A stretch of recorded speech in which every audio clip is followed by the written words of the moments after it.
Thank you for joining me on the show today. This is the Now Talks, a collection of inspiring personal stories and leadership lessons from some of the world's most iconic leaders.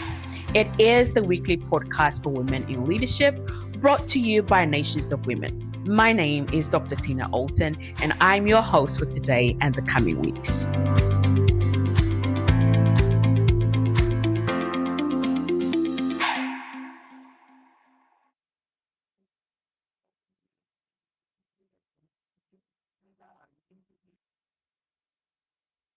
Hello again.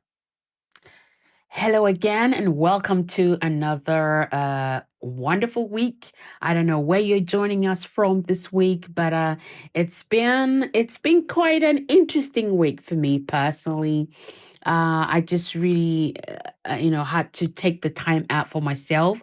I think in one of the podcasts I shared about taking a personal retreat, and I did that for myself. And it's like, oh, wow, this is incredible to just be able to take the time out for yourself. And, either like for me, it was spending it with an amazing friend of mine who really holds a safe space for me. And just to be able to just be, I don't have to be the leader Tina. I just had to be me. And knowing that as leaders, we all need that safe space for somebody that can just love you unconditionally, just pour on you when you need it.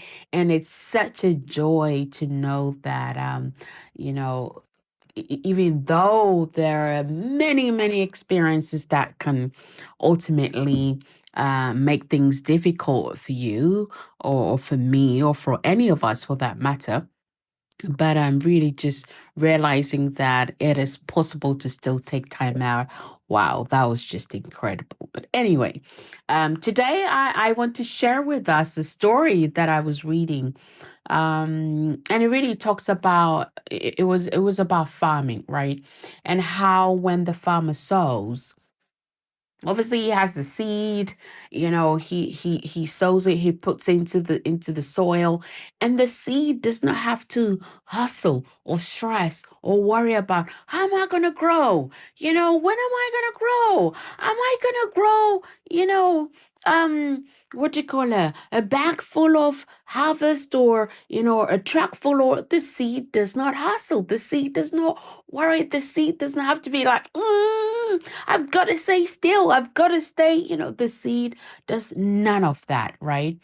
And when you also think about the farmer, when the farmer sows the seed, there is no way he thinks, you know what, I'm going to harvest another seed, right? The farmer never expects that all he's going to harvest is another seed.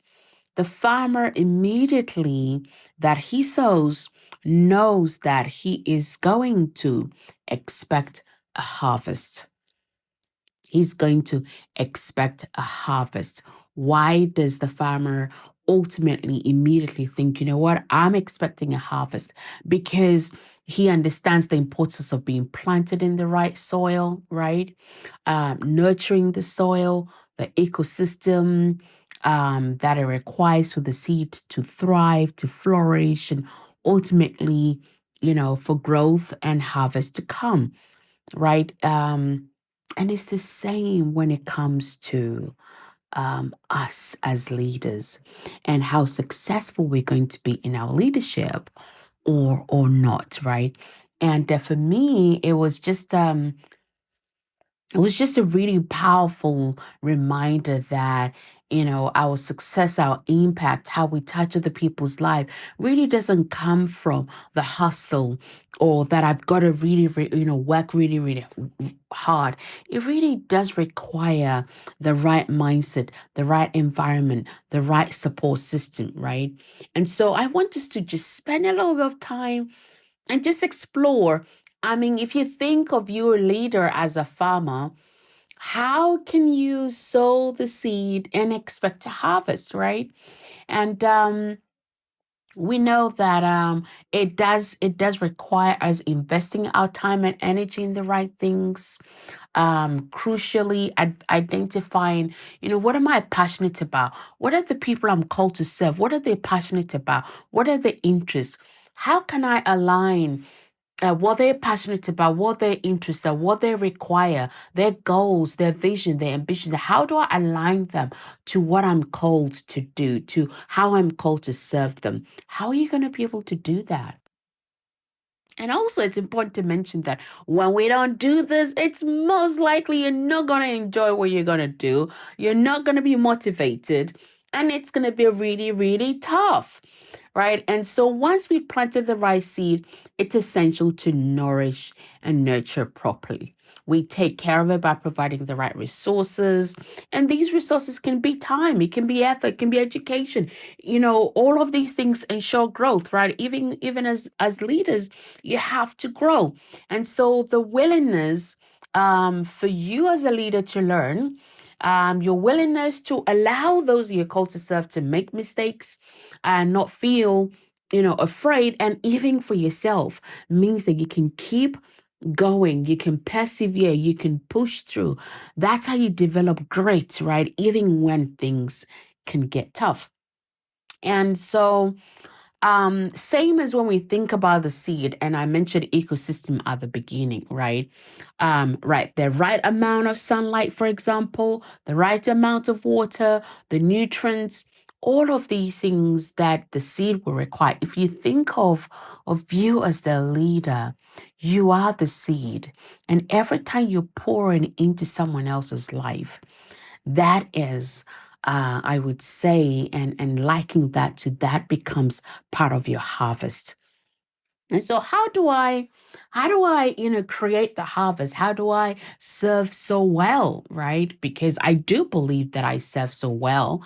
And I think sometimes culture would say, hey, don't, it's prideful or it's arrogant to say you're great. But I want to challenge that thought, and I want to encourage you to be able to celebrate the genius that you are, because as a woman of faith, I believe that we're created for greater works, right? We're fashioned in a very, very unique way. And when you take your thumbprint and my thumbprint, it's very different. And so I never shy away from saying, actually, I am brilliant at what I do. I really am brilliant at what I do. I'm a genius at what I do. I love what I do. I'm just so grateful that, God uses me, and every day He invests in me and uses me by giving me the opportunity to serve other people. So how have I done it, right? Or how do I do it? Because life is a continuum. The harvest is not a one-time harvest, it's a constant. And so how do you keep doing that? For me, it was about, the mentors in my life, my peers, my colleagues, those that provided guidance for me, those that provided feedback for me, those that provided encouragement for me. And I started at the beginning by sharing with you that I took a personal retreat, and went to be with a very, very dear friend of mine that I really believe is a destiny helper. They're in my life to help me to fulfill and achieve my destiny, my purpose, my calling. And so it's also important to mention, to be successful, to be a transformational leader or a leader that is impacting. It does not happen overnight. Just like the seed takes time to grow, to flourish, you have to be patient. You have to be persistent. You have to focus on the process. The process is where you yourself get developed. It's how your character is formed, is shaped, and it's how who you are truly comes to light. I love the saying by John C. Maxwell that talks about, be careful of your thoughts because it becomes your actions. And be careful of your actions. Pay attention to your actions because that becomes your habits. And pay attention to your habits because that becomes your character. Now pay attention to your character because that becomes your destiny. And so the moment you skip the process, Oh my goodness. It's like you're just literally hanging yourself to dry. The process is for me what allows you to grow. It's how your character gets formed. So now I want us to, look about what, the importance of investing in mentorship, right? Just as the seed needs someone to plant it, to care for it. Same, we have the same thing with mentors, right? They give you guidance, they support you in a way that nobody else can. And for me, my mentors in my life has always helped me to navigate through challenges and obstacles that I encounter. Man, I mean, I don't know about you, but I think we all encounter challenges, obstacles, things that come to try us, right?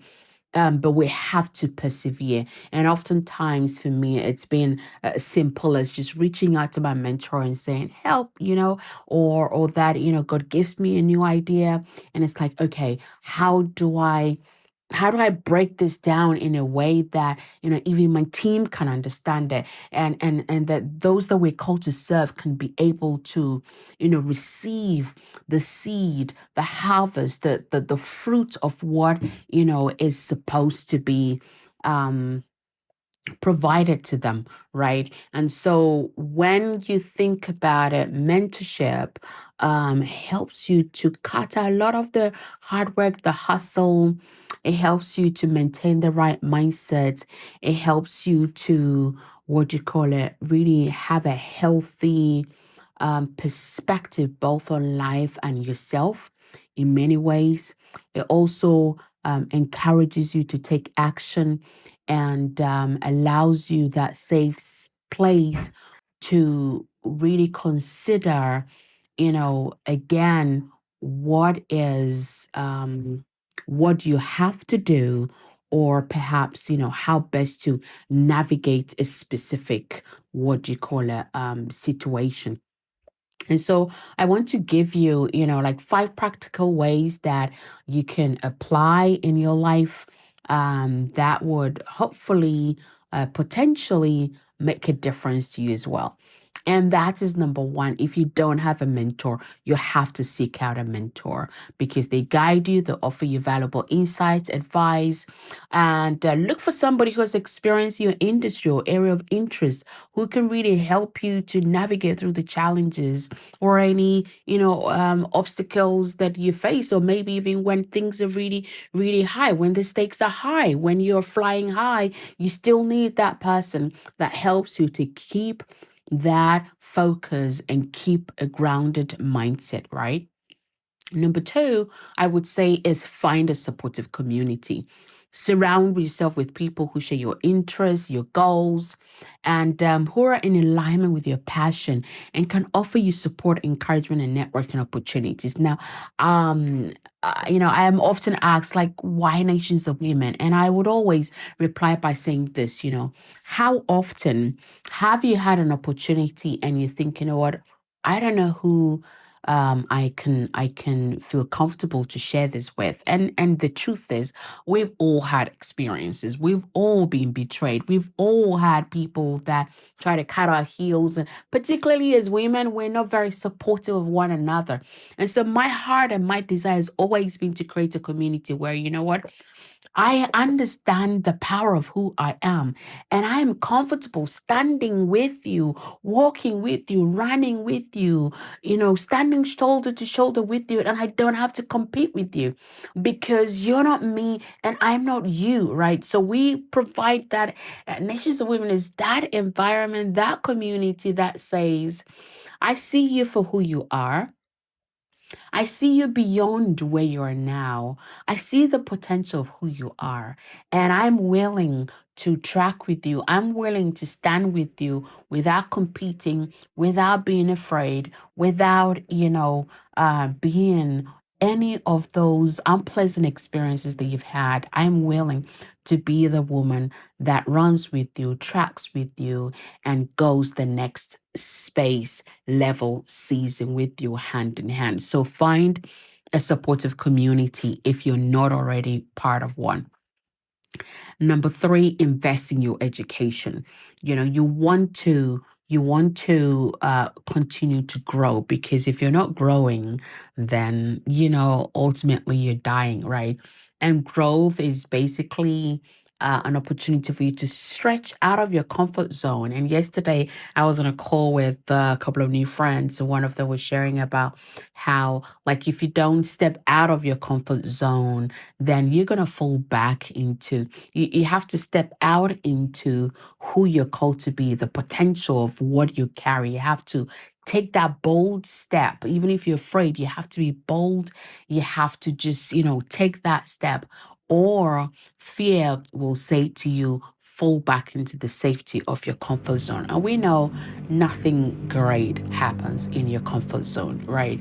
And then number 4 is you have to have a growth mindset. You have to embrace the idea that your abilities, your talents, all of those things can be developed, as you work really hard, as you're diligent in what you do. But I said at the beginning, you have to focus on the process. The process is where truly you also get developed as a leader. And that allows you to enjoy the journey rather than, okay, I've got to get to the end. I've got to get to the end. What is my goal, etc., etc. And number 5 is take action. Apply what you learn. Take calculated risk. I know there's so many uncertainties in our world right now, but you've got to allow yourself to take valuable risk. Don't be afraid to fail, right? Fail fast, fail often, fail forward. I think the joy in failing is knowing that you can always get back up. Action is always like your key to your success. It's like you own the house, but if just standing outside your house and just shaking the door, it's not going to happen, right? It's not going to open. And even people pass by and think, oh, possibly is that a thief? But once you put the key into the door and unlock it, you have entry. So action is your key to success. The only thing that changes is when nothing changes, right? Nothing changes when nothing changes. Okay. So if you don't take any action, you can't expect anything to change. Action allows you to learn. Action allows you to grow. Action allows you to achieve so much more. And I hope that, as you've listened, you can take these steps, apply them for yourself. Think about finding a mentor, that can help you. And I've had the joy and the opportunity and huge privilege to mentor so many women in their personal lives, their personal growth, in their leadership development, in their entrepreneurship business journey. And I love it. I love to be able to, come alongside you and do that journey with you. So if you think, what, I don't know anyone, reach out to us. We'd be more than happy to support you. And educate yourself, right? Educate yourself, invest in yourself, have a growth mindset.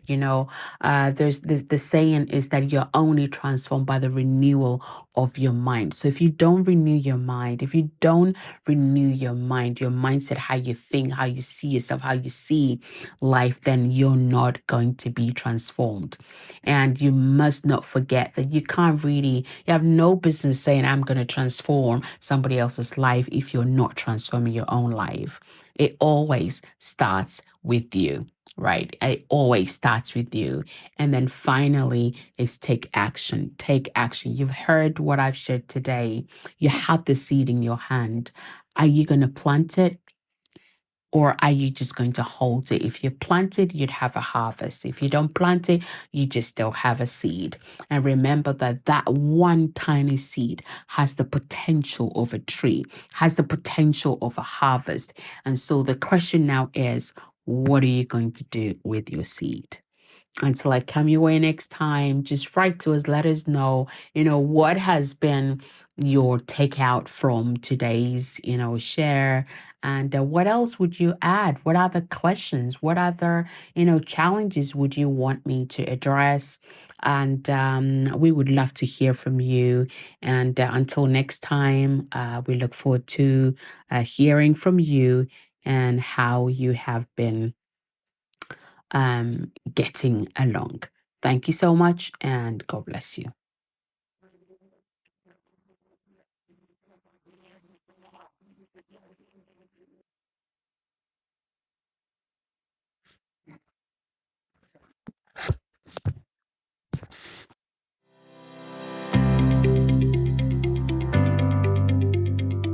that's all for this week. You've been listening to Dr. Tina Allton with the Now Talks, the weekly podcast for women in leadership, brought to you by Nations of Women. All that remains is for me to say have a fantastic week, stay safe, and reach out if you need any help now at nationsofwomen.com.